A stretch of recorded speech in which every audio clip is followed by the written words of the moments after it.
பகவன் நாமாவை சொல்ல சொல்ல சொல்ல எங்கள் நெஞ்சிலே நீர் வார்த்தா போல குளிர்ந்து போயிருக்கு.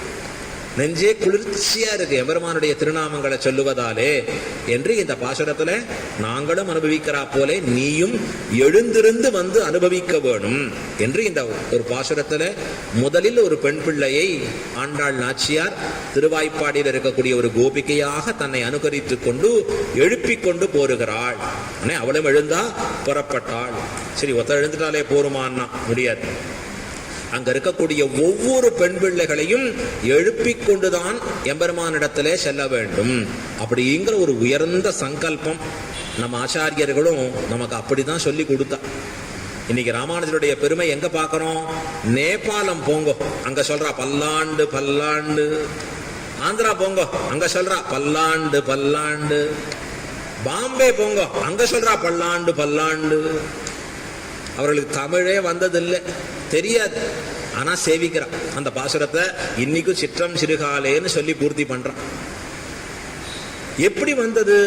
சுவாமி ராமானுஜர், அவர் பிறகு வந்த ஆச்சாரியர்கள் எல்லாரும் போய் போய் போய் இந்த சம்பிரதாயத்தை நிறைய கொண்டு போய் சேர்த்திருக்கான். அத்தனை பேருக்கு பிரச்சாரம் பண்ணி கொடுத்திருக்கான். இல்லைன்னா சம்பிரதாயம் எப்படி தெரிஞ்சிருக்கும்? எப்படி வாழ்வதற்குண்டான வழி, நமக்கு வாழ்ச்சிக்குண்டான வழி, சாப்பிட்டு தூங்குறதுக்கு உண்டான வழி பெரிய விஷயம் இல்லை, பணம் சம்பாதிக்கிறது விஷயம் இல்லை. ஆனா இந்த ஆத்மா உயர்ந்த கடி அடைவது என்பது ஆச்சாரியர்கள் சென்று உபதேசிப்பதாலே, பிரச்சாரம் பண்ணுவதாலே. நமக்கு என்னன்னா ஆச்சாரியர்கள் பண்ண போறா, நாம் என்ன பண்ண போறோம்? இல்ல, நாம் ஒவ்வொருவரும் அதை பொறுப்புடையவர்களாக இருந்து பண்ண வேணும்.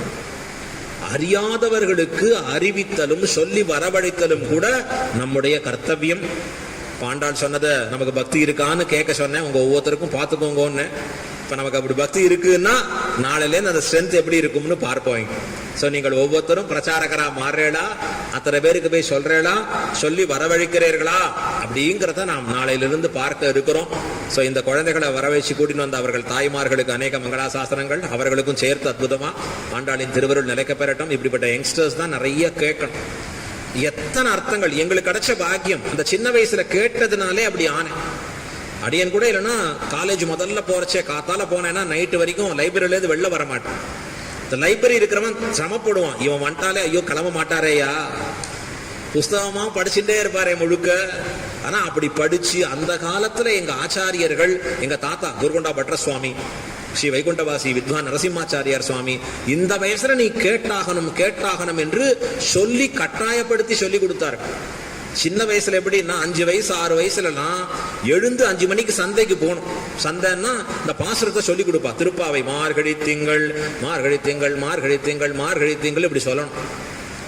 5 மணிக்கு 5:30க்கு போகணும் சந்தைக்கு. அப்ப போறதுக்கு நமக்கு தான் அப்பதான் நல்லா தூக்கம் வருமா. 2 தடவை எங்க தாத்தா எழுப்புவார், எழுந்துரு எழுந்துரு. 3ஆவது தடவை சப்தமே வராது. பரவாயில்ல சொல்லலை போல் இருக்குன்னு நினைப்போம். அதுக்கு போல குளிர்ந்த பச்சை ஜலம் மேல வந்து கொட்டிட்டு வர வழக்கம். திருமஞ்சனம் முடிஞ்சு போச்சு காத்தாலே. நாம எழுந்து குளிக்கவே வேண்டாம், படுக்கையோட சுருட்டின்னு போனோம், ஆட்டோமேட்டிக்கா கிளாஸ்ல போய் உட்கார. ஏன்னா அந்த வயசுல அப்படி கம்பல் பண்ணி கத்துக்கலன்னா இன்னைக்கு இங்க திருப்பாவை இப்படி சொல்ல முடியாது. அவர்கள் அப்படி உபகாரம் பண்ணினா. சிஏ படிச்சுட்டு இருக்கிறச்சே காலக்ஷேபம் டெய்லி ஒரு நாளைக்கு 5 காலக்ஷேபம் போகணும். அதுக்கப்புறம் ஆடிட்டிங் ஒர்க்கை பார்க்கணும், திருப்பி நைட்டு போய் படிக்கணும். அப்படின்னா 10:30 மணிக்கு மேலதான் நேரமே கிடைக்கும். ஆனா அப்படி ஆச்சாரியர்கள் எங்களை சொல்லிக் கொடுத்து பண்ண வேண்டும், நீ படிக்க வேணும் என்று பண்ணினதாலே இன்னைக்கு வெறும் உடலுக்காக உழைப்பவனா இல்லாத எம்பெருமானின் கைங்கரிய பரனாகவும் கூட ஆக்கி கொடுத்தான் எம்பெருமான். இந்த ஆச்சாரியர்களை கொண்டு அவர்களுக்கு சேரும் அந்த பெருமை. நீ சொல்ற திருப்பாவைனா எனக்கு இல்ல, சொல்லி கொடுத்த ஆச்சாரியர்களுக்கு அந்த பெருமை. இப்ப நாமும் அத்தனை பேருக்கு கொண்டு போய் சேர்ப்பதிலே தலையாய கடமையாக பாவித்து இருக்கணும். பிரச்சாரகர்களா பல பேர் உருவாக தொடங்கி இருப்பீர்கள் அப்படின்னு நம்புறோம், உண்மையிலேயே விசுவசிக்கிறோம்.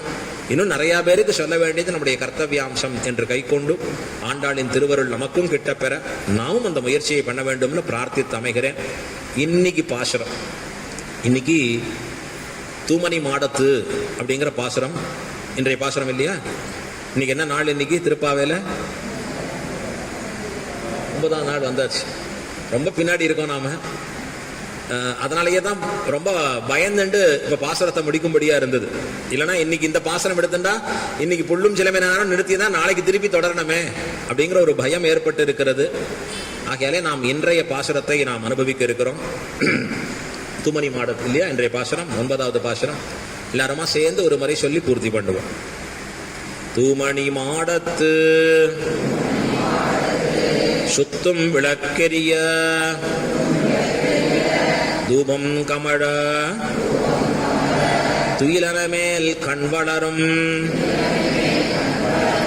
மாமான் மகளே மணிக்கதவம் தாழ்த்திரவாய் மாமீர் அவளை எழுப்பீரோ உன் மகள்தான் ஊமையோ அன்னிச்செவிடோ அனந்தலோ ஏம பெருந்துயில்தான் மந்திரப்பட்டாலோ மாமாயன் மாதவன் வைகுந்தன் என்னென்ன நாமம் பலவும் நவின்னேலோர் எம்பாவாய். ஆண்டாள் திருவடிகளே சரணம். பெரியவாச்சான் பிள்ளை திருவடிகளே சரணம். ஆழ்வார் திருவடிகளே சரணம். எம்பெருமானார் திருவடிகளே சரணம். ஜீயர் திருவடிகளே சரணம். மீண்டும் நாளை மாலை சாயந்தரம் 6:30 மணிக்கு உபன்யாசம். ஆண்டாளை போல நாமும் ஒரு சங்கல்பம் பண்ணிக்கிறோம். அழகா பல அடியார்களுக்கும் அறிவித்து இந்த அர்த்த விசேஷங்களை கேட்கும்படியாக செய்வது. ஸோ தொடர்ந்து அந்த முயற்சிகளில் சிரமங்கள் ஏற்பட்டாலும், அவர்கள் கேட்கலனாலும் புரியலனாலும் வரமாட்டேன்னு சொன்னாலும் கூட நம்முடைய கர்த்தவியம் அவர்களுக்கு இனிமையாக எடுத்துரைத்து அதை வரச் செய்வது என்பது நம்முடைய கர்த்தவியமாக கைக்கொள்ள வேணும். அது நாம் பகவானுக்கு பண்ணக்கூடிய உயர்ந்த கைங்கரியம். தொடர்ந்து நாம் ஒவ்வொருவரும் அதை செய்ய பெறுவோம் என்று சொல்லி அமைகிறேன்.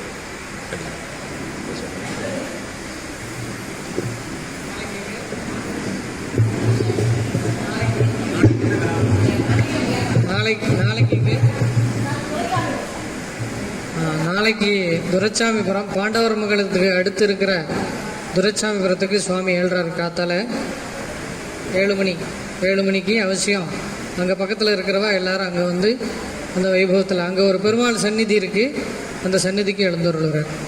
ஸ்ரீமதே ராமானுஜாயன். துரைசாமிபுரம் பாண்டவர் மங்கலத்துக்கு அடுத்து